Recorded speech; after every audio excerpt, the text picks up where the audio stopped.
Hello and welcome. Today we are still on the subject of supply and demand, but this time we're going to look at changes in supply and demand. So let's look at supply first. What are the things that can change supply? As we saw in the introduction to supply and demand, supply will increase if prices go up because suppliers want to make bigger profits from the higher price. But there are a lot of other things that can change supply. For agricultural products, supply usually changes with the seasons. When you plant the corn, supply is very low while the corn is growing. When it's ready, supply is very high. For agriculture, the weather also has a big effect. Last week was very sunny, so the tomato farmer had a lot of tomatoes to take to Tuesday market. This week it has been very cloudy, so he doesn't have many. The size of the total crop also changes from year to year. Businesses open or close. There are two print shops in town. Imagine that the owner of one of them gets sick and the shop closes. Supply goes down. Imports and exports affect supply. If Thailand exports a lot of rice to Myanmar, there will be less rice to sell in Thailand, so the supply in Thailand will go down.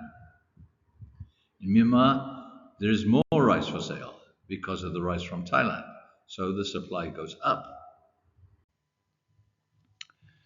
What if the cost to make the product goes up? Maybe wages go up or the price of petrol goes up. It means the business will make less profit. Income minus expenses equals profit. So if expenses go up, like wages, profit goes down. The business owner will not be happy. She may decide to make something else in her factory, or at least make less of whatever she makes.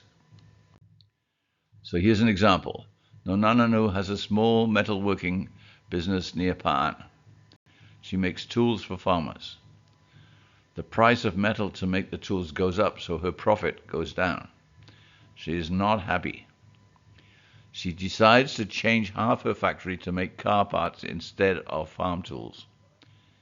So what happens to the supply of car parts? What happens to the supply of farm tools?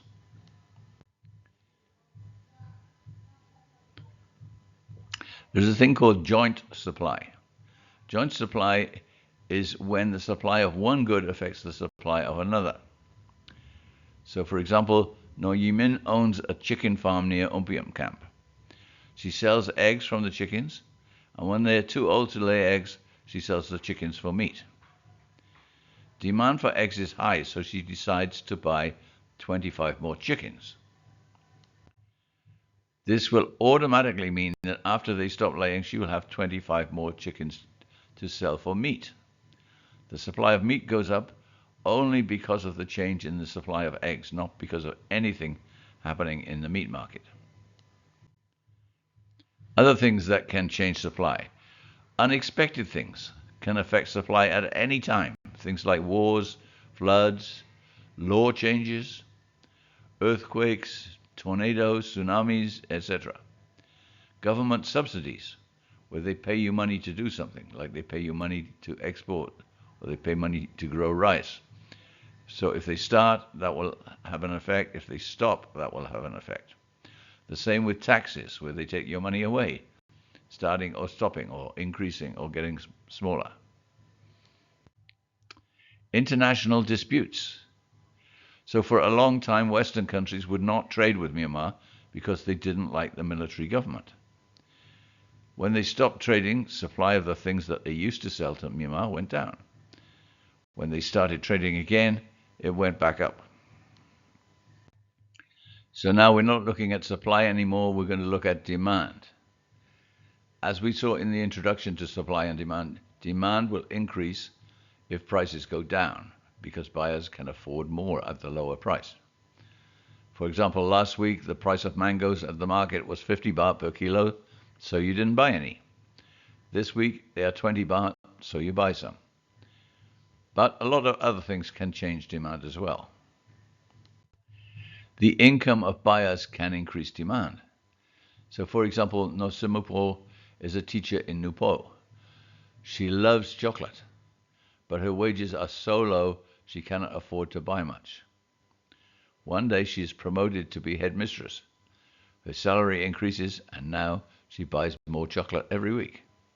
So demand for chocolate has increased. Technology changes can cause changes in demand. So, for example, demand for iPad 17 was strong until iPad 18 came out. Suddenly, demand for the iPad 17 drops to a very low level, and demand for the iPad 18 goes from zero before it came out to a very high level. Reputation can affect demand. So, for example, everyone who ate at KFC last Friday got sick. Now demand has dropped very quickly for their chicken. Nobody wants to buy it anymore. Another example. There is a news item saying that if you drink Big Cola, you might get cancer. So demand for Big Cola will go down very quickly. Advertising. If you think about advertising, the main purpose is to increase demand. Advertising is not cheap. It costs businesses to advertise in social media, on TV, on the internet. Why do they spend that money? Because if they can increase demand, they will make bigger profits.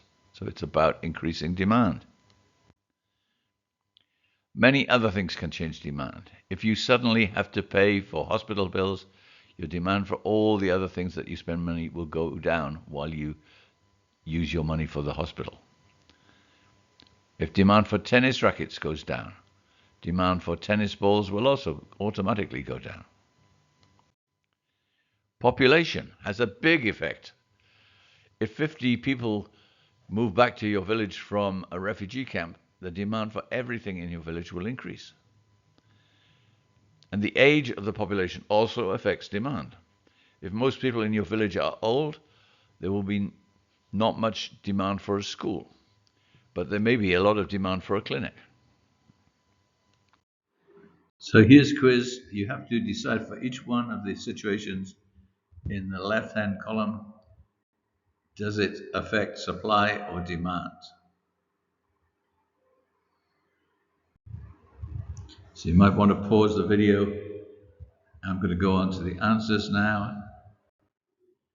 And the answers are the first one, a flood has destroyed all the farmers' tomato plants. Okay, so he will have no tomatoes to sell. So he's the seller, so that is supply. The second one, the cost of making farm tools has gone up. Will this change supply or demand? Okay, the maker of the farm tools will make a smaller profit now because the cost of making them has gone up.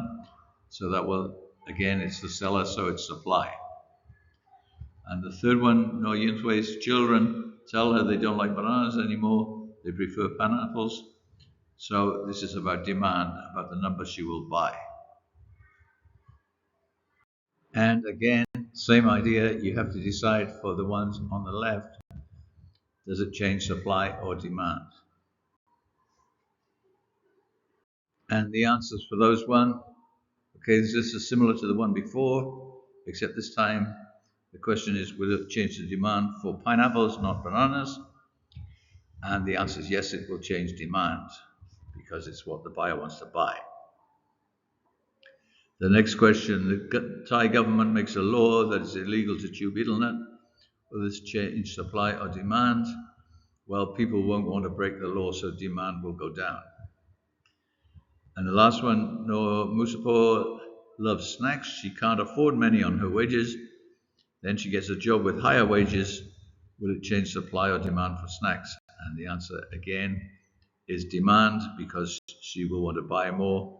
Buyers equals demand. What if supply is up and demand is up? These have opposite effects on price. Supply up will decrease the price. Demand up will increase the price. We cannot graph the result of these changes. How much the price goes up or down depends on how much the supply increases and how much the demand increases. If supply increases more than demand, prices will fall. If demand increases more than supply, prices will rise. Without more information, we cannot forecast the outcome of this combination of changes.